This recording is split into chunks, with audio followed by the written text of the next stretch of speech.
Good morning again. I'm Allan Mallinson. I feel like John the Baptist in One Mightier Than I is coming, Philip. But before Philip speaks, I've got a few boring administrative points to make, of course. The mandatory safety instructions in case of fire, the door, obviously you came in by. There is that door there. I don't recommend trying the balcony. It is a bit high. Secondly, the whole proceedings will be videoed, but not the question and answer sessions, the presentations. And these, in turn, will be put on the website for you to download and peruse at your leisure. And finally, in your packs are the biographies of the speakers and their subjects. So if you could just look at those, which allows me to cut down on the time I spend introducing people, that would be useful. And also in there is a feedback form, which we'd ask you to fill in at the end of the day and leave with the front desk. We've even provided pencils for the purpose. Nothing, no stone has been left unturned. And that really is it, except a word of gratitude to, well, we'll put it this way. In 2022, at our last conference, it was seriously disrupted by a train strike. 2023, our conference, which was supposed to be here, was cancelled because of the train strike. So we are enormously grateful to this new government for giving the train drivers a stonking great rise so that there would be no train strike this year and we could at last hold our long overdue conference. And with that, I will hand over now to the chairman, Sir Philip Trousdell, who will fill you in on all sorts of things that have been happening since we were last able to gather.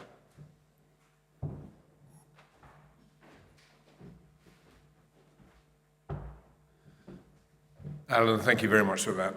I hope it's not going to get too warm in here, but we may have to have the doors open because it's heating up outside. There are 130 people gathered in this splendid hall, which for me is and my guys who run it all, a very satisfying number.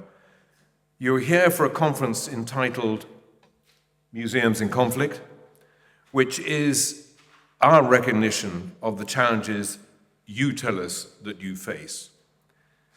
I'm glad to say that in that number of 130, there are at least 50 different museums represented. I'm also glad that in the audience, there's a range of different appointments, including a large number of volunteers, those people without whom nearly all our museums would fail to function as efficiently as they do. Around 50% of you are curators, those museum professionals who provide the driving force and expertise which makes those museums such satisfying places to visit. You're all very, very welcome. You're going to hear a wide variety of excellent and stimulating speakers. The program also allows you to spend time networking because that surely has to be one of the great benefits of a gathering such as this. Now, you will be aware that AMOT has been navigating through tricky waters for the last 18 months. I would like to be as frank as I can with you about what has been going on, but much of what is happening to us has not yet come to fruition, and that means that it is still subject to police and Crown Prosecutor Service embargo. I had hoped that by now we would be free from that embargo, but legal procedures and the mills of God appear to have much in common.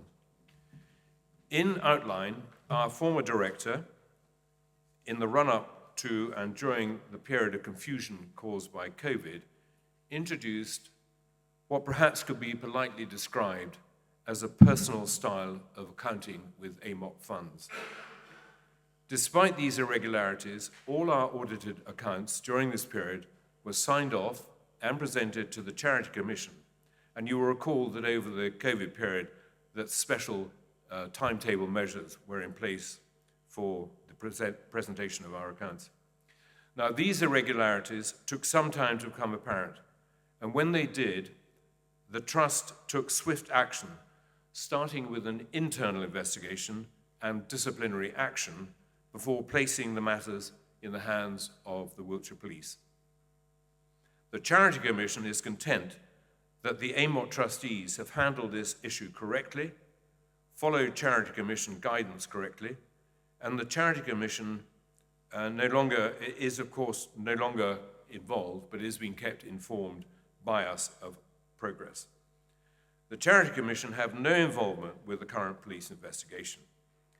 Now, as a result of this incident, the trustees have carried out a very detailed examination of all the processes which govern our charity and inform its day-to-day business.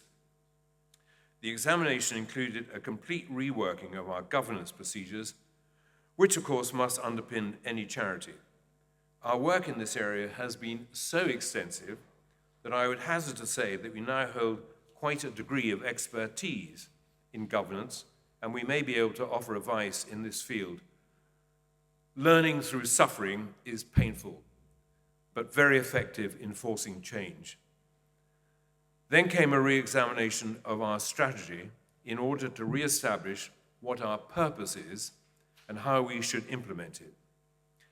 This was challenging because no organization can exist as a hard-wired, unchanging lump. We are an organic entity which has to change shape and direction when it is subjected to external stimuli. And I have to tell you, the cattle prod of life has certainly given us a sharp jolt.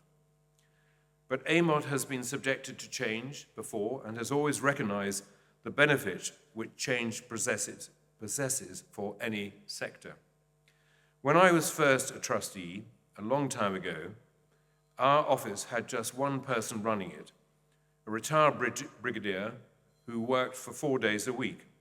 And I'm delighted that he's here today in his current capacity as Vice Chair of the highly successful Army Flying Museum, who are having their 40th anniversary of their now not-so-new museum. Great place to visit.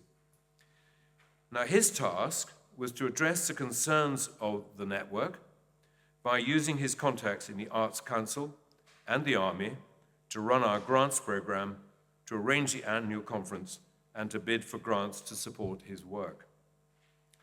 Then came the Arts Council's study of the military museum sector, which had a fundamental effect on what we did as a charity. The next change to AMOT was the whole process of digitizing the First World War records, a project which was funded and guided by the government. This became known as the Ogilby Muster, Tom, and I will return to Tom in a moment. AMOT is undergoing a healthy and revitalizing change. Several of our trustees have reached the end of their appointments and are leaving. 2 of them are here today to bid us farewell, so thank you, David McDowell and Stephen Davis. Stephen Davis, who has used his experience as director of the National Railway Museum in York and as the managing director of the International Railway Heritage Consultancy to great effect as a trustee. Next time you see a sparkling steam locomotive hauling an excursion train around the cities of UK, you might well find him on the footplate, or in Sierra Leone, where he runs a huge railway museum. So he's a heritage man through and through. David McDowell, who's in the audience somewhere, has brought his heritage experience from the Royal Hospital, Chelsea, not as an inmate, of course, and his technical experience as a career in the Royal Signals, and being a trustee of their museum as well, which has the extra problems of being a museum behind the wire. And if you have sharp eyes and have been to the Edinburgh Tattoo, you may well recognize him as the lone piper playing a solo high above the arena, a unique experience for a 2-star officer. The world of running international piping competitions an area knee-deep in foreign heritage awaits him. So David and Stephen, thank you for what you have done here. Now this means, and several others who have reached the end of their tours, this means that the nominations committee has been hard at work interviewing new candidates. Their initial focus was on those who can bring greater investment and financial expertise to the board. And in this, I'm glad to say they have been highly successful. The nominations committee's current focus is on expanding the expertise amongst the board of museum and collection management and museum experience. We feel this has been lacking for a long time, since the director of the Imperial War Museum ceased to be a trustee some years ago. And I hope these new people will reinvigorate and refocus our support to the network and our contact with external agencies, which is so important. We have released our former accountants and auditors and engaged new ones, which has brought a breath of fresh air to our financial affairs. We are reshaping our office team as we continue to implement our new strategy and begin to understand better what it is that the network requires of us and how we will be able to help you all. They will continue to be led by Clorinda Snowball, whose appointment is that of office manager, but is so much more than that, not least organizing the whole of this great event. For the last 18 months, she has kept us nose to wind, and I'm endlessly grateful for her stoic energy and resourceful initiative. What will this new team deal with? Well, the inescapable administration, of course. They will keep contact with the networks and the museums, and Andrew Bamford's reports to the board on his visit to museums have been particularly valuable in shaping all our thoughts about what we can do to represent you all and to assist you. We have also recently established a new role of museum consultant, an appointment which I am delighted to say Jan Allison has agreed to accept. Welcome back.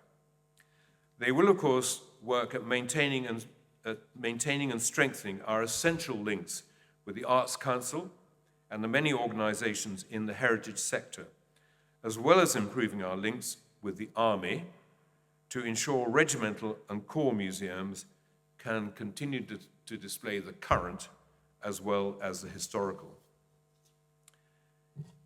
As an organization, our use and understanding of social media has increased and is becoming ever more sophisticated, but we want to be able to help you exploit this powerful tool as much as possible.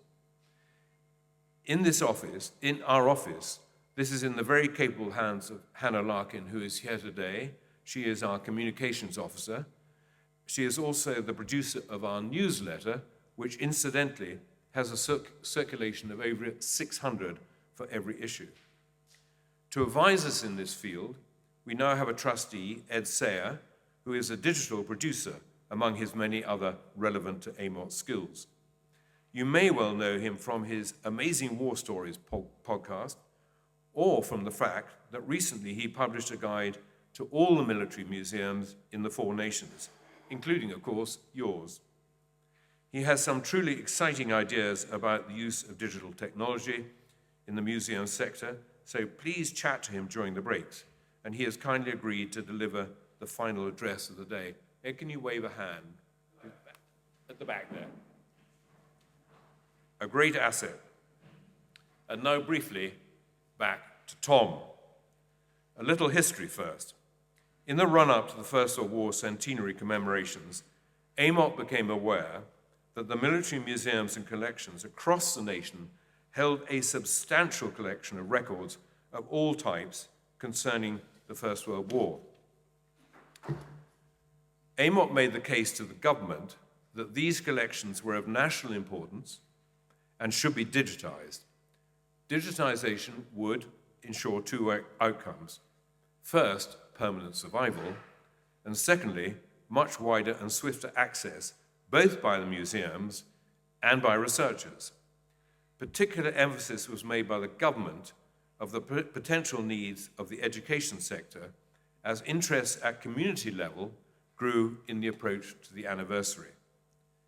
AMOT was allocated a grant from the LIBOR Fund to carry out the digitization of archives held by those museums which wished to benefit from this project. Now, naturally, there were some conditions attached to this program. A major one was that the digitization should be carried out to the standards set by the National Archive Office in Kew. They set the standards for the program and thus the quality control, and they became our advisors. A second was that although museums could benefit financially from research fees and the sale of photographs and items from the digitized records, they could not sell the complete records to a commercial organization such as Find My Past. Eventually, all the archives were placed centrally on the Ogilby Muster Tom platform. This centralized resource allowed global access to all the records, which could be downloaded by anybody for a small sum. Last year, it became clear that the centralized archive had not reduced the anticipated cash stream for the participating museums. Overall, we've made less than a couple of £1,000 over the years from it. The reasons for this are predominantly technical and social.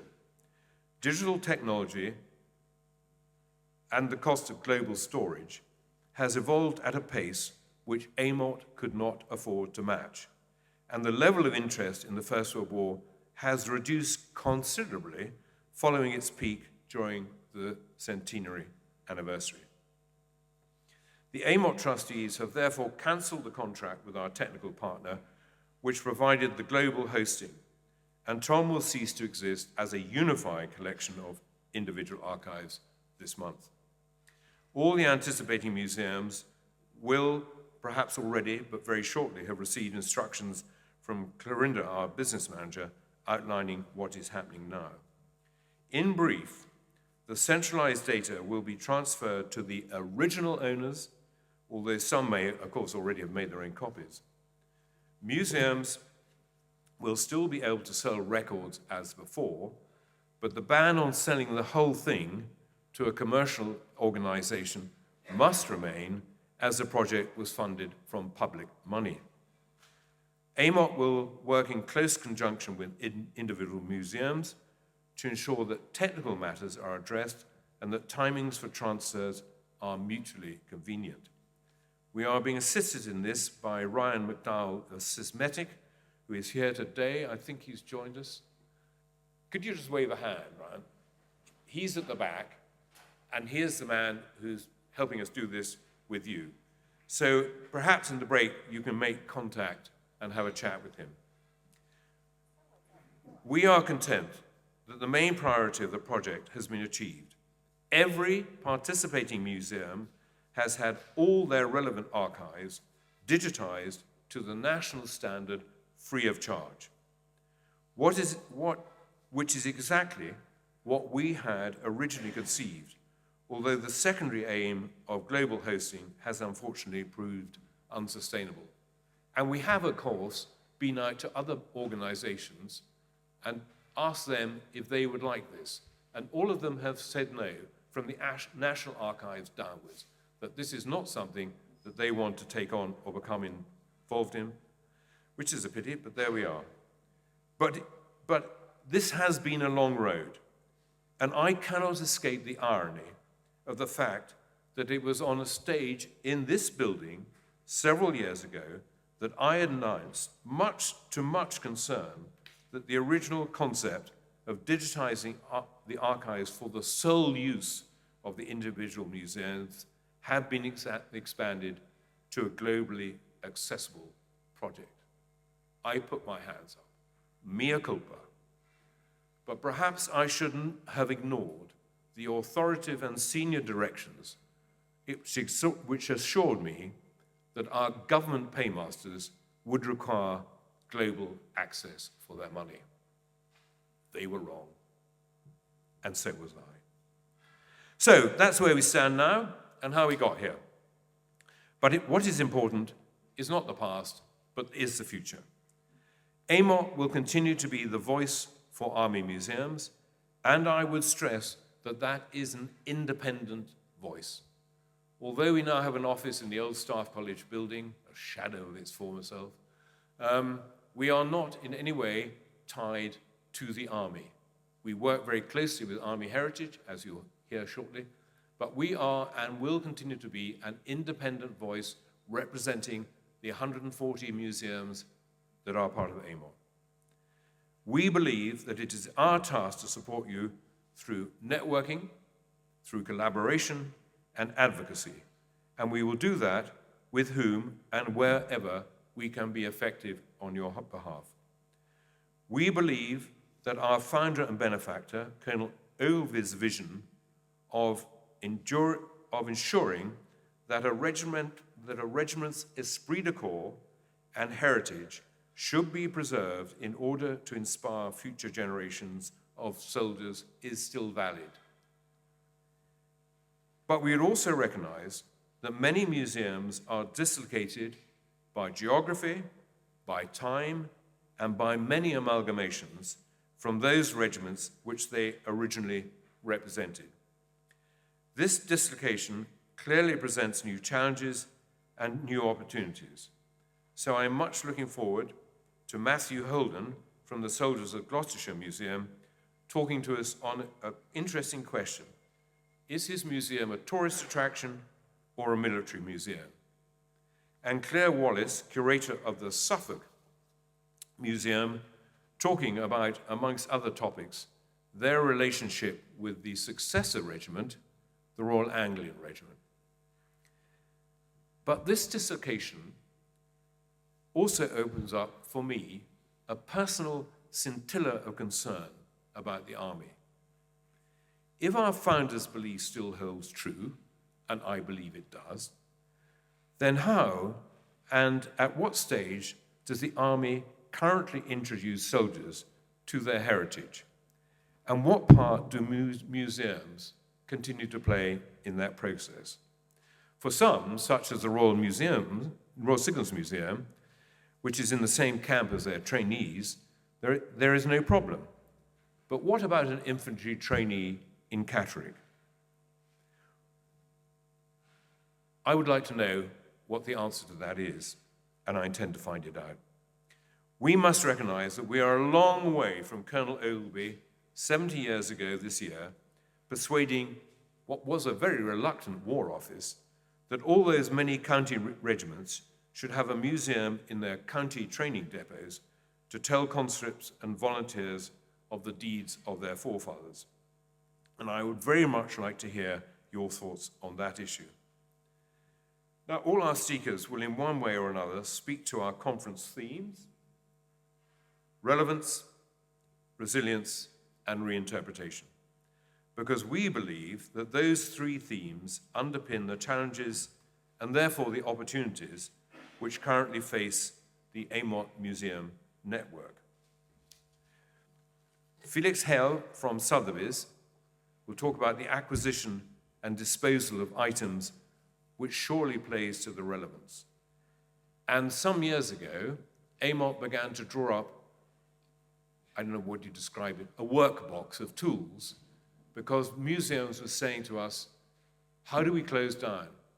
What do we do if we close down? Where does our stuff go? And that's still a very live issue. Tom O'Leary from Historic Royal Palaces speaks on that fundamental skill of engaging the public. And Ian Standen, the CEO of the Brig Trust, will be explaining how they have blended telling stories of the past with showcasing the technologies of the future. And congratulations to you, as I understand you recently made a director at the Association of Leading Visitor Attractions, which of course speaks to all of us. So that's my introduction. I'm not quite sure, I think we're out of time, but in Q&A, I will certainly be available to answer any of the questions that you may have got. Thank you all for coming. Alan, over to you.